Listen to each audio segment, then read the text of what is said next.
अस्सलाम वालेकुम दोस्तों, कैसे आप? उम्मीद करती हूँ बिल्कुल ठीक ठाक और खैर खैरियत से होंगे। हमारी पिछली वीडियो में आपने देखा हम आपके लिए कहानी लाए थे लाल पीली शहजादी। तो उसका पहला पार्ट तो आप देख चुके हैं। अब उसका दूसरा पार्ट आपके लिए हम लेकर आए हैं, तो आए देखते हैं। तो कहानी थी जबान बादशाह और उसकी बेटी की। फकीर ने कहा, इसलिए कि आपने मेरे साथ ज्यादती की थी। आपने जो कोट मुझे इनायत किए थे, इनमें से एक कोट की जेब में निहायत जहरीला सांप था और दूसरी की जेब में काला बिच्छू। वो तो मेरी किस्मत अच्छी थी कि इन कोटों को पहनने से पहले मैंने इन्हें गर्म पानी में डाल दिया था, ताकि आपके पसीने की बू इनसे निकल जाए। अब आप खुद ही बताएं, मैंने सच्चे दिल से अल्लाह ताला के आगे दुआ मांगी थी कि वो आपको औलाद से नवाजे। लेकिन जब आपके जुल्म का पता चला तो बद्दुआ ना मांगता तो क्या करता। जबान बादशाह इस फकीर की शिकायत सुनकर बड़ा शर्मिंदा हुआ। इसने इसी वक्त इस गुलाम को तलब किया जिसने बाम्बू को कोट दिए थे, और इसे डांट पिलाई कि कोट देने से पहले इन्हें जड़ा पहुंचा क्यों नहीं था। फिर जबान बादशाह ने बाम्बू से माफी मांगकर इल्तजा की कि मेरी गलती माफ कर दे और मेरी बेटी शहजादी रकीना का चेहरा ठीक कर दे। बाम्बू फकीर ने जवाब में जबान बादशाह को बताया कि बादशाह सलामत, शहजादी रकीना का चेहरा अब मैं ठीक नहीं कर सकता।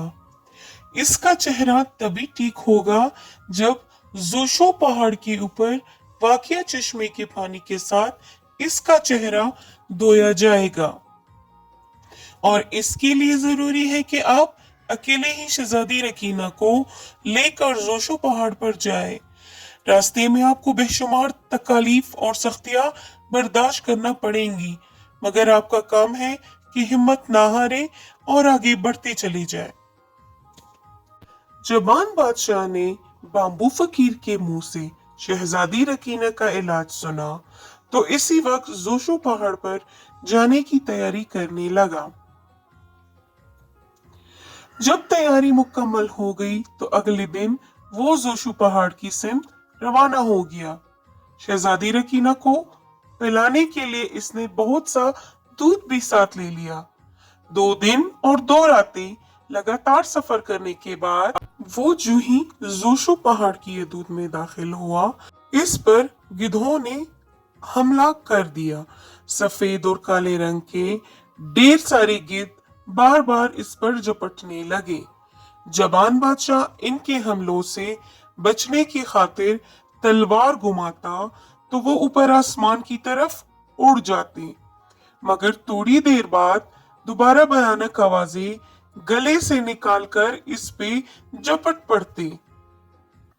इन खूंखार गिद्धों ने बहुत देर तक जबान बादशाह को लहूलुहान करने की कोशिश की। जबान बादशाह जब इन गिद्धों से खुद को बचा रहा था, वहां शहजादी रकीना को भी बचा रहा था। शहजादी रकीना घोड़े पर इसके आगे एक लोहे के बने छोटे से पंगुड़े में लेटी हुई थी। घोड़े की उछल कूद से घबराकर जारो कतार रो रही थी। जबान बादशाह की खुदा खुदा करके गिद्धों से जान छूटी तो एक और मुसीबत इस पर नाजिल हो गई।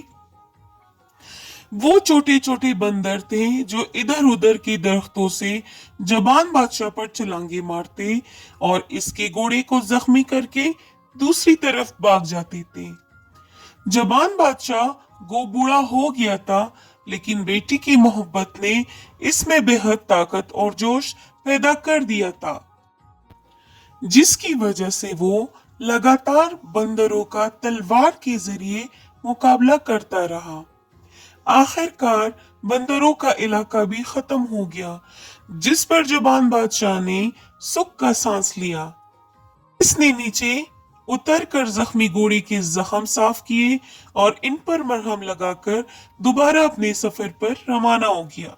अभी वो थोड़ी ही दूर किया होगा कि इस पर बेशुमार भेड़िए टूट पड़े। भेड़ियों की खौफनाक घर्राहट से जबान बादशाह का घोड़ा बदहवास हो गया। दूसरी तरफ शहजादी रकीना ने रो रो कर आसमान सर पर उठा लिया। जबान बादशाह इस सूरत हाल से बड़ा परेशान था। इससे नेजा चलाना मुश्किल हो गया। वो घोड़े और बेटी को संभालता या नेजा मारकर भेड़ियों को भगाता। घोड़ा डर के छलांगे मार रहा था, इसलिए जबान बादशाह का इस पर बैठे रहना मुश्किल हो गया था। फिर वो किसी न किसी तरह भेड़ियों के हमले का मुकाबला करता रहा। तलवार के बजाय इसने लंबा नेजा पकड़ रखा था, और जो ही भेड़िए दांत निकाल कर घोड़े के पास आते थे, वो इन्हें नेजे की नोक चबोने लगता था, जिससे भेड़िए वापस भाग जाते थे। शहजादी रकीना का झूला घोड़े की पीठ के साथ मजबूती से बंधा हुआ था, वरना जिस तरह घोड़ा जोर जोर से उछल रहा था, वो जरूर नीचे गिर जाती। फिर जबान बादशाह को भी मजबूरन नीचे उतरना पड़ा और भेड़िए इसकी तिक्का बोटी कर देते। जबान बादशाह ने बड़ी बहादुरी और दिलेरी से भेड़ियों का मुकाबला किया और इन्हें भगाकर ही दम लिया। इसके बाद जबान बादशाह ने नए सिरे से घोड़े के जख्मों पर मरहम लगाया और बाकी मांदा फासला तय करने लगा। जोशो पहाड़ अब ज्यादा दूर नहीं रह गया था। वो ज्यादा से ज्यादा एक कोस के फासले पर था। इससे जबान बादशाह की खुशी की इंतहा न रही, लेकिन ये खुशी भी आरजी साबित हुई। अब रीछों का इलाका शुरू हो गया था। पहाड़ी रीछ बहुत मोटे और हाथी जितने बड़े थे। वो सामने आए तो जबान बादशाह के घोड़े ने जोर जोर से कांपना शुरू कर दिया। रीछ इनकी तरफ ऐसे आ रहे थे जैसे काली कटाई बढ़ती चली आ रही हो। जबान बादशाह भी इन भयानक रीछों को देखकर लरज उठा। रीछ पिछले पैरों पर चल रहे थे और बाजू उन्होंने ऐसे खोल रखे थे जैसे घोड़े को काबू करके इसकी पसलियां तोड़ देंगे।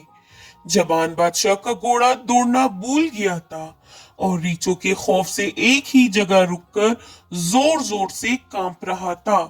जबान बादशाह ने एड़ियां मार कर बार बार इसे आगे बढ़ने के लिए कहा, मगर घोड़ा टस से मस ना हुआ। चुनाचे जबान बादशाह घोड़े से कूद गया और एक हाथ में तलवार और दूसरे हाथ में नेजा ताम कर रीछों के करीब आने का इंतजार करने लगा। अगले लम्हे रीछों ने जबान बादशाह पर हमला कर दिया। जबान बादशाह ने पहले हल्ले में 2 रीछ हिलाक कर दिए, जिस पर बाकी रीछ सहम कर पीछे हट गए और नए हमले की तैयारी करने लगे। अगला हमला उन्होंने बड़े जोर का किया, लेकिन जबान बादशाह ने इसे भी नाकाम बना दिया। इस मर्तबा इसने 3 रीछ मार डाले। इन से रीछों का गुस्सा आसमान से बातें करने लगा। उन्होंने गजबनाक होकर छाती छाती पीटना और जमीन उधेड़ना शुरू कर दी। फिर उछल उछल कर जबान बादशाह की तरफ बढ़े। इस बार बेहद वेशी हो गए थे। उन्होंने ये भी परवाह न की कि जबान बादशाह ने इनके कितने साथी हिलाक कर दिए। इनके सर पर एक ही भूत सवार था कि जबान बादशाह को चीर पार डाले। जबान बादशाह ने बड़ी शुजाअत दिखाई। वो पहले से भी ज्यादा पामर्दी से वेशी रीछों पर तलवार और नेजे के वार करने लगा। इसने तलवार और नेजे से 5-6 रीछ मार डाले, लेकिन वो अपने घोड़े को ना बचा सका, जिसे दूर रीछों ने जोरदार थप्पड़ मारकर जमीन पर गिरा दिया। फिर इसकी गर्दन दबोच कर एक तरफ भाग उठे। जबान बादशाह ने ये मंजर देखा, मगर वो खुद चूंकि 10-12 रीछों में फंसा हुआ था, इसलिए घोड़े को घसीट कर ले जाने वाले रीछों का पीछा न कर सका। फिर इसके देखते ही देखते वो रीछ घोड़े को लेकर एक गहरी खाई में उतर गए। जिसके बाद वो रीछ भी भाग गए जिन्होंने जबान बादशाह के गिर्द घेरा डाल रखा था। जबान बादशाह पागलों की मानिंद दौड़ता हुआ इधर गया जिधर रीछ मुर्दा घोड़े को लेकर गए थे, मगर वो ये देखकर दंग रह गया कि वहां घोड़े और रीछों का नामो निशान न था। इससे जबान बादशाह सर पकड़कर बैठ गया और शहजादी रकीना को याद करके फूट फूट कर रोने लगा, क्योंकि घोड़े के साथ साथ शहजादी रकीना का झूला भी रीछ ले गए थे। जबान बादशाह के लिए दुनिया अब वीरान हो गई। इसने सोचा कि तो प्यारे बच्चों, ये हमारी कहानी की दूसरी किस्त थी।